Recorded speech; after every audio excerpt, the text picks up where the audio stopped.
nombre del Padre, del Hijo y del Espíritu Santo. Bien, pues en la primera lectura de este domingo tenemos el ejemplo de Job, que era un hombre bien, santo, justo, y cuando menos se lo esperó, en un solo día y a consecuencia de un terrible accidente, pierde todo lo que él llegó a tener y las personas que llegó a conocer. Sus hijos, sus bienes, sus ganados, sus tierras. Entonces, su esposa le dice: ¿por qué no te levantas y te rebelas contra Dios? Los amigos que lo visitaban para invitarlo a hacer exactamente lo mismo, que se rebelara contra Dios. Sin embargo, él sale al patio de su casa, lo que quedó de su casa, que lo único que quedó fue el patio, y ahí se hinca, se sienta en la ceniza y dice: el Señor me lo dio, el Señor me lo quitó.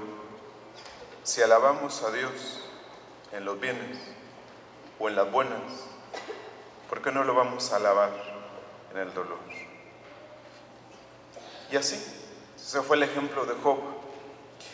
Dios había prometido a Abraham que él iba a ser el padre de muchas familias, de muchas naciones, que la familia iba a ser la bendición para todos los pueblos. Dios bendice a este mundo con el don de la familia. Tiene un hijo Abraham, y a pesar de la promesa que le había hecho Dios a Abraham, le pide que sacrifique al único hijo que tiene. Lo mismo le promete Dios a José en el Antiguo Testamento, que él va a ser el jefe de una gran nación. Y lo primero que hace es bajarlo en un pozo, en una noria, y de allí ser sacado luego para ser vendido y llevado como esclavo a Egipto. Y ya sabemos dónde terminó. Sí. Así fue con Abraham, así fue con José, así fue con Job, y así es con la mayoría de nosotros. Porque, por ejemplo, en la actualidad, explicarle a un niño o a un adolescente, o incluso aún todavía por hoy, a los jóvenes, explicarles el sufrimiento o el valor del sufrimiento es como regalarle un pastel a un animal, que no hace ninguna diferencia. Pero el dolor, la dificultad, el sufrimiento es parte de las vidas de todos nosotros. Si no nos ha llegado al principio de la vida, llegará al final. Pero nadie se va de esta vida sin haber sido llevado a participar de los dolores de la pasión de Cristo. Todos, sin excepción, tendremos que pasar por lo mismo. Pero eso no tiene nada que ver con el corazón de lo que significa la vida cristiana. Porque con el ejemplo de Abraham, con el ejemplo de José y de Job, si nosotros nos preguntamos ¿en qué consiste la vida cristiana? La vida cristiana se reduce a una sola frase: en querer lo que Dios quiere. Bien, podría yo hablarles aquí de lo que significa la transubstanciación o alguno de los dogmas de la iglesia, o explicarles todo el catecismo, ¿verdad?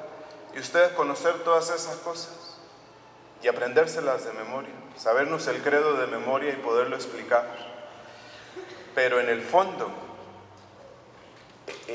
la suma, la síntesis, la totalidad de la vida cristiana consiste en querer lo que Dios quiere. Y ya, eso es lo más importante. Ustedes pueden llegar a haber cumplido todos sus deseos, a llegar a tener todo lo que quieran, a gozar de la salud que ustedes siempre han querido o llegar a tener todo lo que quieren. Pero si no quieren lo que Dios quiere, nunca sufrimos inútilmente, ni hacemos sufrir inútilmente a los demás, que cuando nos rehusamos a querer lo que Dios quiere. ¿Sí? Entonces, así, para nosotros, la vida cristiana consiste en dejar hacer a Dios. Si yo les preguntara a cualquiera de ustedes, si yo les preguntara, ¿para ti qué significa la vida cristiana? Ustedes me tendrían que decir, yo me ocupo de dejar hacer a Dios. Lo que uno hace es dejar hacer a Dios. Y eso es todo. ¿Sí? Si la vida toda nuestra la invirtiéramos solo en conocer lo que Dios quiere y en querer lo que Dios quiere, ya no estaríamos aquí. Pero si se dan cuenta, es decir, queremos cumplir la voluntad de Dios. Si yo les pregunto a cada uno de ustedes, ¿tú quieres cumplir la voluntad de Dios? Ustedes me dirán, quiero cumplir la voluntad de Dios. ¿Y qué sigue después? Que ustedes se dan el lujo de elegir en qué sí y en qué no cumplir la voluntad de Dios. ¿Sí? Y ahí vienen todos los problemas. Porque si vamos a cumplir con la voluntad de Dios cuando a nosotros se nos antoja, nosotros vamos sirviendo a Dios como a nosotros nos viene bien, no como Dios quiere. Es más, constantemente estamos interviniendo en la voluntad de Dios. ¿Sí? Entonces, que Dios sea para nosotros nuestro Dios, no significa otra cosa que verlo a Él detrás de todos los acontecimientos de nuestra vida. ¿Sí? Entonces, por eso dice este autor que la verdadera dicha está escondida en lo que Dios nos da a hacer o a sufrir en el momento presente. Buscar la dicha en otra parte es perder el tiempo. Entonces, nuestro hacer, nuestra única ocupación ha de ser dejar hacer a Dios. Dejar hacer a Dios. ¿Qué no hizo Dios por Abraham? ¿Y en qué termina la vida de José o la vida de Job? ¿Sí? Es decir, queremos unirnos a Dios, queremos hacer su voluntad y queremos encontrarlo a Él y que Él nos ayude y nos proteja, pero no queremos encontrarnos con Él en el camino, porque ya sabemos lo que nos va a pedir. ¿Sí? Entonces, muchos creen, si yo les pregunto, ¿para ti qué es lo más difícil de la vida cristiana? ¿Qué me dirán ustedes?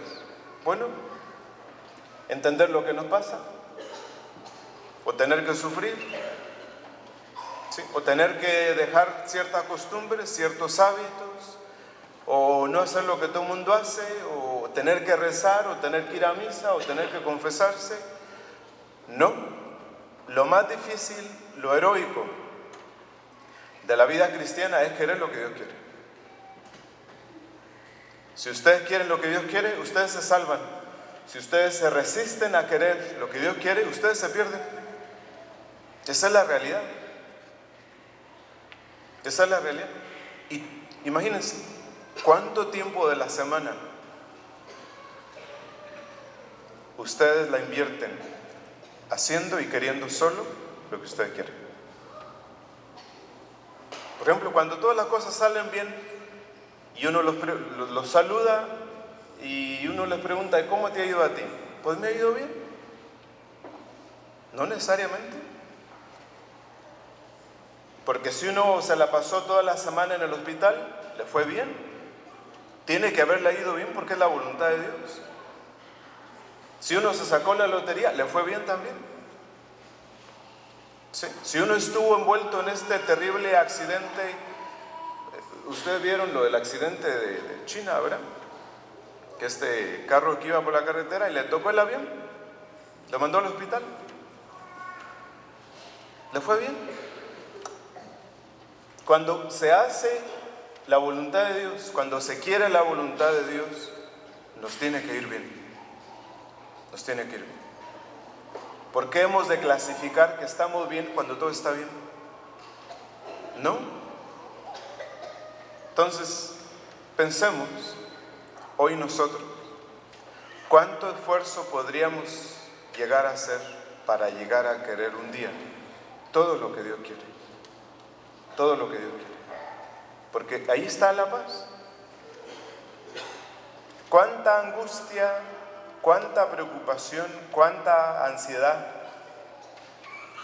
no vive la gente. Solo por la resistencia a lo que Dios quiere. ¿Sí? Si ustedes quieren estar en paz, si ustedes quieren que todo salga bien, hay que hacer y querer acoger lo que Dios quiere. No en el futuro, ni ayer, sino en el momento presente. Dios les da la gracia para llevar a cabo lo que Él les pide solo para el día de hoy. Para el día de hoy. No se preocupen de todo lo demás. Si el día de mañana ustedes terminan en el hospital, o se mueren a medianoche, o lo que sea, o se ganan la lotería, o lo que ustedes quieran, eso no importa. ¿Dónde estemos? ¿Qué nos esté pasando? ¿O qué tanto nos duela? ¿O cuánta alegría nos provoque? Eso es irrelevante. Aquí lo que importa es saber y querer lo que Dios quiere. En nombre del Padre, del Hijo y del Espíritu Santo.